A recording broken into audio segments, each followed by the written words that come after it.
नमस्कार राजू।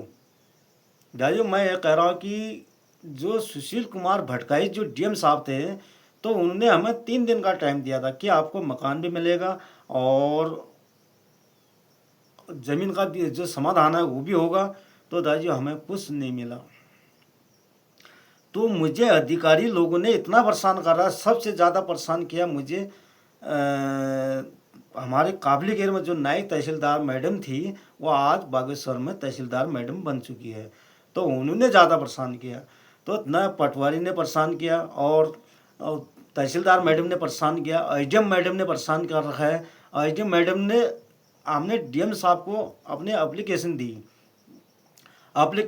जब, तो साहब मैं ये कह रहा हूँ, मैंने एप्लीकेशन वहाँ दी तो डीएम साहब ने सीधे एसडीएम साहब को दी। एसडीएम साहब ने शांति भंग का केस लगा दिया हम पर।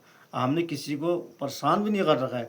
परेशान इन लोगों ने कर रखा है जो हमारी ज़मीन खोद रखी है।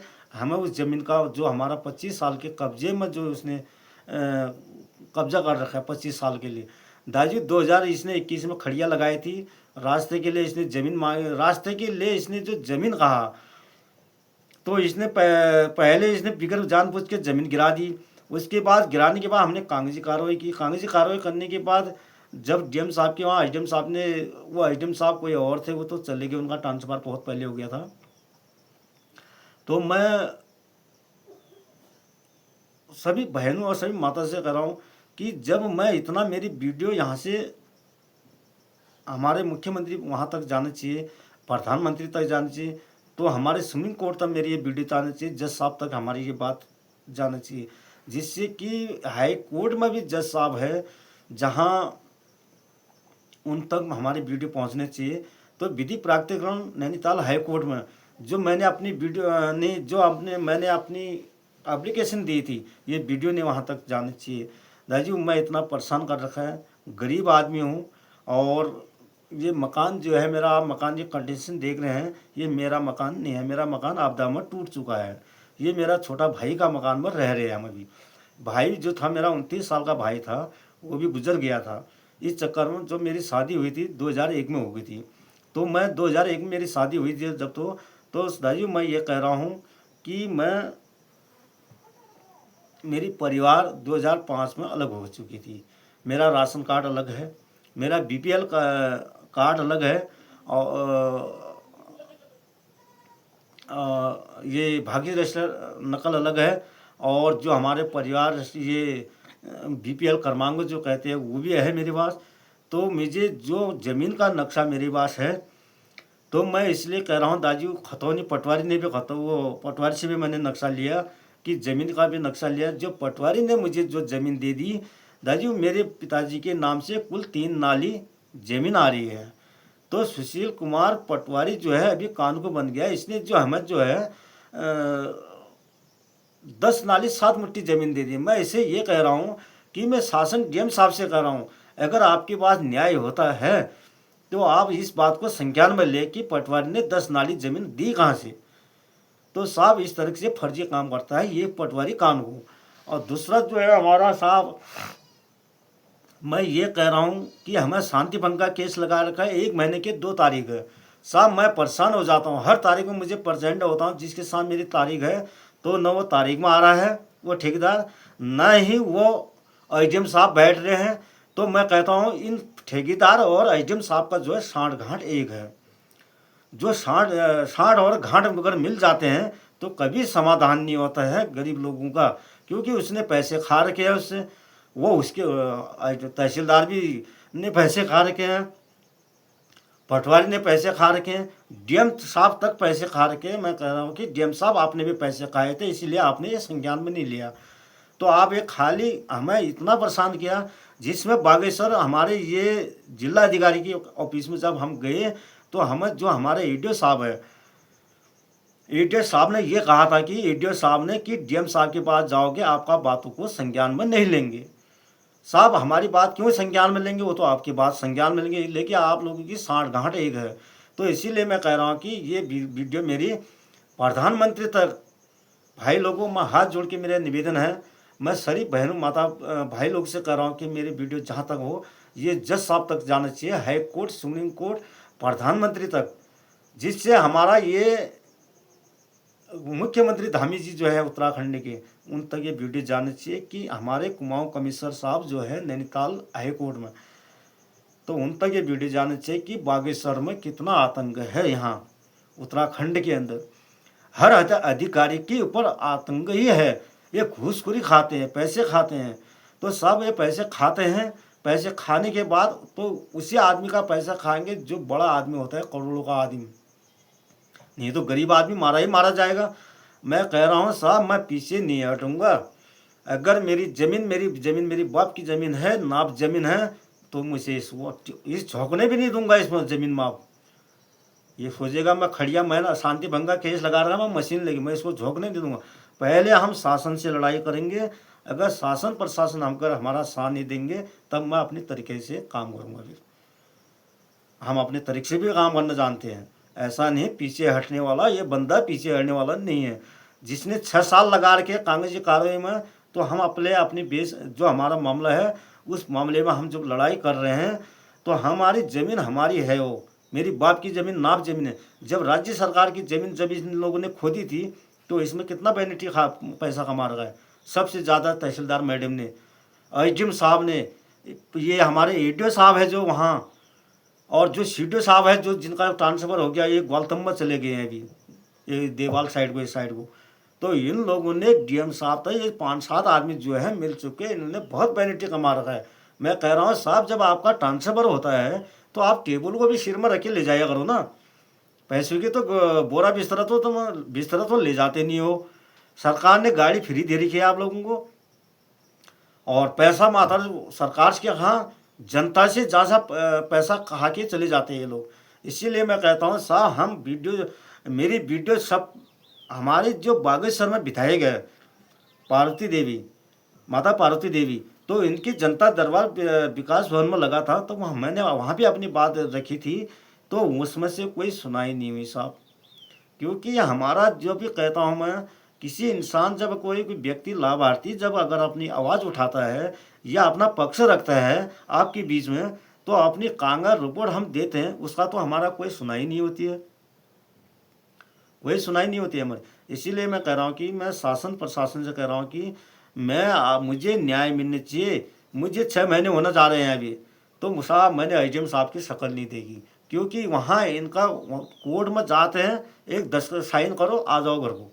तो साहब इतना टाइम हमारे पास नहीं है इनके पीछे लग। ज़मीन हमारी ठहरी नाप ज़मीन, और हमने भटकना है। मैंने कह रखा है ठेकेदार को, अपना कभी भी खड़िया का नाम लेने के लिए मेरी भूमि के अंदर नहीं आना दूंगा मैं पीछे, ये सोच लेना पहले तो। हाँ, करोड़ों 100 करोड़ रुपये कमा के गया यहाँ से साहब, हमें परेशान।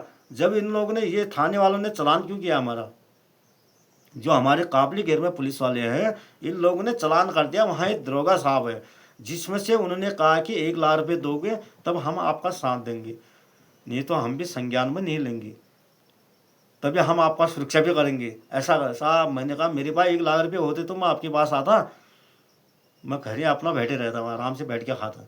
तो साहब गरीब आदमी हूँ, इसलिए मैं कह रहा हूँ कि मैं हर व्यक्ति से कह रहा हूँ, हर माता बहन से कह रहा हूँ कि हर कार्य में गरीब आदमी ही मारा जाता है। भला आप बैंक में जाओ, भला तुम कहीं जाओ, हर चक्कर में जहाँ भी जाओगे पहले गरीब आदमी पीछे ही रहता है। क्यों? पैसा नहीं है उसके पास, तो पैसों के चक्कर में पीछे बैठा रहता है ना। इसलिए मैं अपने ये आईजीएम साहब से मेरा निवेदन है, जब मुझे कोर्ट में बुलाए, हर तारीख में बुलाते हो तो आप प्रेजेंट रहिए वहाँ पर। जिस मुजरिम के साथ हमारा मामला है उसको भी प्रेजेंट करिए वहाँ पर। अगर आप प्रेजेंट, दोनों प्रेजेंट नहीं है तो हम भी नहीं आएंगे। हम आपके पास क्या पागल कुत्ते की तरह भागते हुए आएंगे क्या? ना, ये आईजीएम तो अपना पता नहीं कहाँ बैठी हुई है, और हम इसके पीछे वहाँ ऑफिस में बेवकूफ़ बना के रखा है। साहब इतना पैसा खा रखा ना इसने, 15 किलो तो मच्छी इसने ही मंगा दिए मेरे को। सुशील कुमार कानकू, पटवारी है, पटवारी था ये पहले, अब कानकू बन गया। इसने 15 किलो मच्छी खा रखे हैं। ये मकान में भी मुझे पैसा मांग रहा था, 10,000 रुपये मैंने नहीं दिए इसको, तब साहब इसने मेरे को मकान नहीं दिया, वो मकान बिना में दिखा दिया मेरे को। ये दलाल आदमी है, नंबर 1 का गुंडा आदमी है। तो गरीब का, जिसने एक हमारे ग्राम सभा में बसंत सिंह ने मकान दिया, तो उसकी महिला से इसने 10,000 रुपये लिए उसको मकान दे दिया। क्या ग्राम सभा पगना के अंदर आपदा में पिछले साल 2025 में क्या एक ही मकान टूटा था? हमारे ग्राम सभा में 5 मकान टूटे थे। तो जिस समस्या हमारे जो ये मामले में हम लोगों को मकान नहीं दिया गया है, तो मैं शासन प्रशासन से कहता हूँ, जहाँ पर इन लोगों ने इतना अत्याचार कर रखा है, गुंडागर्दी चलती है बागेश्वर डीएम कार्यालय के अंदर, गुंडागर्दी। अगर डीएम साहब से मिलना है तो उनके गार्ड पहले खड़े हो जाते हैं आगे। जो डीएम साहब का सिक्योरिटी गार्ड है पुलिस वाला, वो खुद ही पहले वो आगे खड़ा हो, वो जाना नहीं देता है। मिलाता हूँ कहता, मिलाएगा कब? जब वो उन लोगों की फाइल जो बन बुन के सीधा जिस दिन कोई समाधान होने वाला होगा उस दिन वो मिलाता है न्याय में, वो लड़ाई करने को तैयार हो जाते हैं। 1-2 3 घंटा तो डीएम साहब के कार्यालय में इंतजार करना पड़ जाता है। तो साहब ये लोगों का ऐसी गुंडागर्दी चलती है कि बागेश्वर के अंदर जितने भी अधिकारी लोग हैं सारे गुंडागर्दी अधिकारी हैं। कोई अधिकारी ऐसा नहीं है जिसने साला पानी धो के तो कोई आए नहीं है। तो साहब गुंडागर्दी करो, अपने घर में करो, अपने मकान को तोड़ो या अपनी ज़मीन को खुदवाओ। हमारी ज़मीन खोदने का आपका कोई अधिकार नहीं है। हमसे ना आपसे आप ना डीएम साहब का अधिकार है, ना एसडीएम साहब का है, ना हमारे राज्य सरकार के अधिकार है। अगर आपके राज्य सरकार की ज़मीन में हम खोदेंगे तो उनका अधिकार जोड़ो है। ये हमारी 1960 में जो ज़मीन है ये नाप ज़मीन है, 1960 का जो है मेरे पास नक्शा है। तो इसलिए साहब मैं कहता हूँ, हम अपने घर में रहते हैं। हमारे पितरों से हम आते आते आज हमारे 5 पीढ़ी वाले चले गए 1960 से। तो मेरे 3-4 दादा लोग खा के यहाँ से चले गए। पिताजी की उम्र अभी 80 साल की हो जाती है। और साहब फिर भी मैं आपसे कह रहा हूँ, मैं कह रहा हूँ 37-38 साल की मेरी उम्र हो गई है। इसलिए मैं कह रहा हूँ कि मैं आपसे मेरा निवेदन है, मुझे परेशान न करा जाए। कि मुझे पहले भी कहा वहाँ पर, अगर आप तारीख में नहीं आओगे वारंट काटेंगे। तो साहब मैं पागल कुत्ता हूँ क्या? तुम्हारे कागज में दस्तखत करने के लिए मैं आते रहूँगा यहाँ? जिसके साथ हमारा बेस है उसको खड़ा कर दिए। इन्होंने आपने वकील रखा है, कोई सरकारी वकील रखा है। तो साहब सरकार हर चीज़ में इनके पक्ष में कैसे है?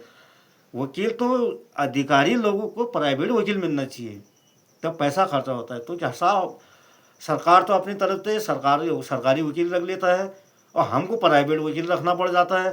क्या हमने चोरी कर रखी है क्या? आप लोगों की चोरी की क्या? ऐसी सरकार से मेरा निवेदन है कि मैं अपने धामी जी से कह रहा हूँ कि किसी अधिकारी को कभी सरकारी वकील नहीं मिलना चाहिए, उसको प्राइवेट तौर पर वकील मिलना चाहिए। हम प्राइवेट वकील रखते हैं क्योंकि पैसा खर्च होता है ना। इनका तो फ्री वकील है। एसडीएम साहब कहीं और बैठे रहते हैं, ठेकेदार अपना घर में सोया है और हम वहाँ पागल कुत्ते की तरफ तारीख, अभी 9 तारीख की फिर तारीख लगा रखी है। तो साहब मैं इसलिए कहता हूँ, हम जनता के लिए किसी बहन माता को मैं किसी संकट नहीं आना दूंगा। नंबर एक और वीडियो आ रही है इसमें, जो ये राशि के बारे में वीडियो बना रहा है, कोई ये धीरेन्द्र शास्त्री है पता नहीं कोई नहीं। हर व्यक्ति राशि के बारे में, राशि 12 राशि होते हैं, किसी महिला ने राशि को देखना नहीं है। ये गुमराह किया जा रहा है आपको। संज्ञान में ये गुमराह, कोई कहेगा तुम्हारे वहाँ धन आने वाला है, कोई कहेगा तुम्हारे वहाँ औरत आने वाली है, कोई कहेगा तुम्हारे इष्ट मित्र से तुम्हारा कोई दुश्मन आ रहा है। तो क्या ये ऊपर से छत से वहाँ ऊपर से भगवान ने पैदा किया था क्या? आप लोग अपने माँ की कोख से पैदा हुए, तो ये कहाँ से किस छेद से बाहर को निकला? ये जो शास्त्री है, ये भी तो अपने माँ ने ही जन्म दिया होगा इसको भी तो माँ ने ही जन्म दिया होगा। तो इसीलिए कहता हूँ, हर बहन माता को आपको गुमराह किया जा रहा है। तो इसीलिए मैंने सबसे कह दिया, हर व्यक्ति राशि 12 होते हैं, 12 राशि पर जो देखा जाता है। तो हर घरों पर किसी का घरों नहीं देखना है। मैंने जो पक्का शास्त्री होगा, पक्का जानकार शास्त्री होगा, वो घर से बाहर नहीं होगा। जो चोर होते हैं वो वीडियो में भी वायरल होते हैं, वो आपका राशि भी देखेंगे, वो आपको गुमराह करा जाएंगे, आपकी भीड़ लगी रहती है। इसलिए आपका पास टाइम इतना नहीं है हमारे पास। जब आपने शादी की, बच्चे बनाए, बच्चे पाल जो भी है, भला आपने नौकरी, कोई अच्छे आदमी होते हैं उनके पास नौकरी, उनको तो उतनी मेहनत करनी पड़ती है, हर महीना उनका पैसा आ जाता है। जो इंसान गरीब है उसको मेहनत करनी पड़ती है, भला वो लेबरी करके लाए, भला कुछ भी करे उसके बच्चे भूखे नहीं पड़ेंगे। पढ़ाई करवाई, सब कुछ करवाया उसको, आज बड़ा हो रहा है। आज तुम लोग राशि देखने वाले हो। कौन सा बड़ा तू तांत्रिक बन के आया है यहाँ, जो सिंह राशि पर चल रहा है। धर्म से लड़ाई होती है। ये कितना, ये शास्त्री कितना, ये जो राशि देख रहा है 12 राशि, ये मेरे पीछे भी पड़ा था। मैंने 2-3 बार देख दिया था इसको। तो राशि इतना बड़ा जानकार तो है, क्या भगवान ने पैदा करके तुझे भेज रखा है ऊपर से नीचे। चला गरीब को अमीर बना के दिखा दे एक बार। मैं जिंदगी में तेरा गुलाम का तेरा पैर की जोते धोना शुरू कर दूंगा। गरीब को अमीर बना के दिखा दे। ये इतने लोग बह रहे हैं, इतने लोगों का मकान तो इनको रोक के दिखा दे। क्या जिनकी गांव बह रहा नीचे, इस एरिया को बांध देना, तब कहता हूँ मैं तेरी बस दम कितनी है। साहब ये करता है गुमराव। मैंने कह दिया, किसी बहन माता से कह रखा है किसी राशि को दिखाना नहीं है। सब अपने माँ के कोख से पैके हुए। एक बच्चा साल भर अपनी माँ की कोख में रहता है, तो बाहर आता है तो माँ करके बोलता है। सबसे बड़ा गर्व वो है जिस घर के अंदर आप रहते हो, जिसमें आपके 12 राशि की 12 आदमी आप घर के अंदर रहते हो, वो बड़ा गर्व है। घर से बाहर जाना है, घर से अंदर जाना है, आना जाना अपने इष्ट के नाम से जाइए। किसी को राशि दिखाने की ज़रूरत नहीं है, किसी को हाथ दिखाने की ज़रूरत नहीं है। बहन लोगों, ये संसार में ऐसा है, किसी को हाथ दिखाने की जरूरत नहीं, तो आप गुमराह में रहोगे, घूमते रहोगे। इसीलिए मैं बहुत बहुत धन्यवाद, फिर वीडियो डालूंगा। आप सभी बहन माता से कर मेरी वीडियो जहाँ तक है पूरे शासन प्रशासन तक जाना चाहिए। मैं बहुत बहुत आप लोगों से हाथ जोड़कर मेरा विनती है, बहन लोगों, सभी माता से, सभी बुजुर्गों से, सभी भाई लोगों से मैं सबका सपोर्ट करूंगा, सबको साथ दूंगा। कि मुझे टाइम नहीं मिल पा रहा है, इसलिए मैं आपका टाइम नहीं दे, उतना नहीं मिल पा रहा है मुझे, क्योंकि मैं बिजी ज़्यादा रहता हूँ। बिजी नहीं रहूँगा तो मैंने पैसे भी तो कमाने हैं। अगर पैसा नहीं कमाऊँगा जब, तो फिर लड़ूंगा कैसे। साहब मेरे पास नौकरी नहीं है, मैं बेरोज़गार आदमी हूँ। हमारे पहाड़ में जो है, हमारे गांव में कोई यहाँ रोज़गार भी नहीं है, कोई रोज़गार भी नहीं है। यहाँ कोई काम नहीं, धंधा नहीं, कुछ रोज़गार नहीं है। इसलिए मैं बेरोज़गार आदमी, बेरोज़गार हूँ।